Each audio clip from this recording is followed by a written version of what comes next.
Yeah, last summer.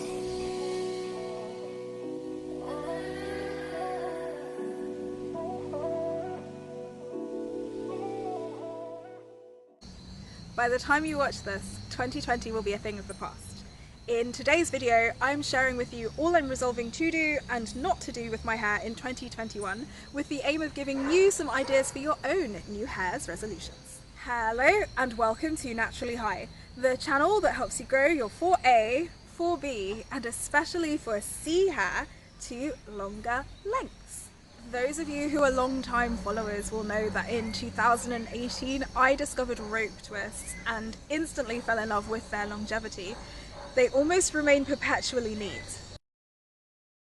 You prefer, and does seeing these twists here make you want to try rope twist? The act of twirling your tendrils while you twist results in longer lasting twists and a slightly neater aesthetic than regular twisting. First of all, I am still of the opinion that rope twists are superior to regular twists in their longevity and neatness.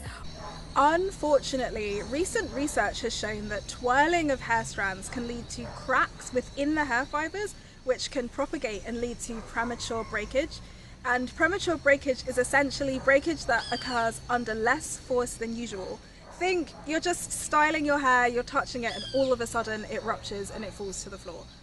That's what we want to avoid. In addition, the action of twirling strands has been shown to lead to cuticular damage, and also Narada, also known as AKA AfrikanHairGod, astutely pointed out a few weeks ago when he was critiquing my clumping video that when you twirl your hair as you twist it, during the untwisting process, the strands are inclined to release torsion by turning back on themselves, and that can also lead to more cuticular damage and breakage too, and also just more knots in general. So all of that is something we want to avoid.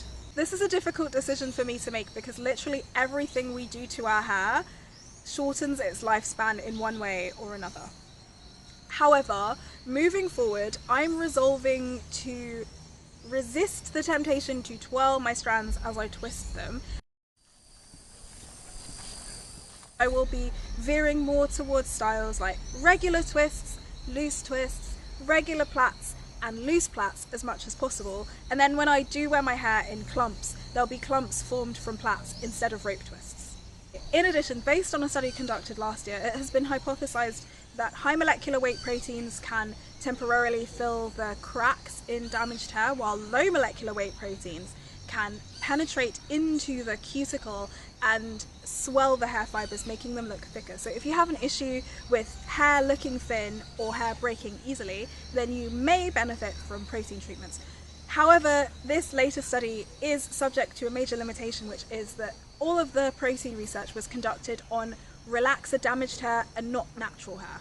Hence, I'm committing to protein treatments every 2 months, and maybe you should consider doing the same. In life in general, I have a penchant for novelty. I love trying out new things, but when it comes to my hair, I tend to play it safe. However, I have an online friend whose name is Janice, and she runs the account from A24Z on Instagram. And she and I have been talking, and she does a lot with Ayurveda. She creates some really instructive, informative tutorials on how to incorporate Ayurvedic powders into your hair care regimen. And she and I are going to be in talks this year to see how I can start using Ayurveda. And I'm particularly interested in using fenugreek as a detangler. So this is one of my New Year's resolutions. Ayurveda is going to be something new that I will be experimenting with this year, and maybe it's something for you as well. Are you enjoying this video? Would you like to see behind the scenes footage and gain early access to future videos? Then check the link in the description to see how you can become a patron for as little as $3.99 per month. I am incredibly lazy when it comes to my hair. I leave my hairstyles in for weeks and weeks on end. In fact, my hair has been like this, as in its pre-poo state, for the past 4 weeks or so. I'm awful with this. So moving forward this year, I am considering resolving not to leave my hair unstyled or without attention for longer than a month. The aim with this is to strike a balance between frequency and intensity so that your hands aren't in your hair every day, but when you do handle your hair, it's not like you're having to work a miracle during every single detangling session either. Also, ultimately, I'm resolving to find a detangling routine that I love and stick to it, and this is something that I recommend that you do as well. Which brings us nicely into the next point, which is to write down everything you try on your hair and how it goes.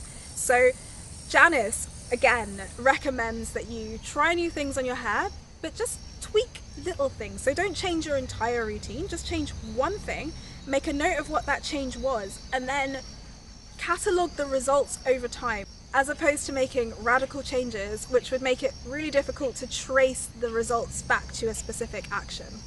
Thanks for watching. Which of these things are you also resolving to do or not to do with your hair this year, and what have I missed? Let's have a conversation about all of our new hairs resolutions in the comment section below. It's a long summer, it's a long summer without you, without you.